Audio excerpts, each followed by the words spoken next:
भाजप ही काँग्रेसचे नेते खाणारी चेटकीण आहे असं हर्षवर्धन सपकाळ यांनी म्हटलंय। नेते खाऊन पोट न भरल्यामुळे कार्यकर्त्यांकडे वळलेत। भाजप करत असलेल्या पक्षफोडीचा निषेध व्यक्त करण्यात आलेला आहे। काँग्रेस कार्यकर्ते पक्षात घेतल्यावरच जिंकू असं भाजपाला वाटतं। भाजपाची पोलखोल झाली आहे असं हर्षवर्धन सपकाळ यांनी म्हटलं आहे।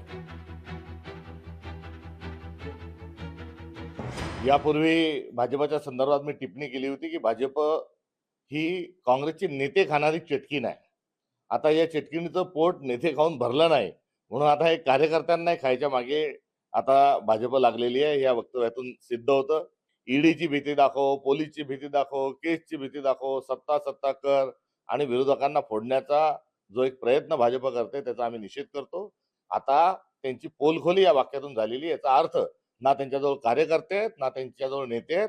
काँग्रेसच्या नेते आणि कार्यकर्त्यांच्याच भरोशावर आपण पुढच्या निवडणुका जिंकू शकतो हे त्यांच्या ध्यानात आलेलं आहे, म्हणून काँग्रेस फोडण्याचा खटाटोप ते दर दिवशी करत आहेत। लोकशाही मराठी ऐका, पहा, जागरूक रहा।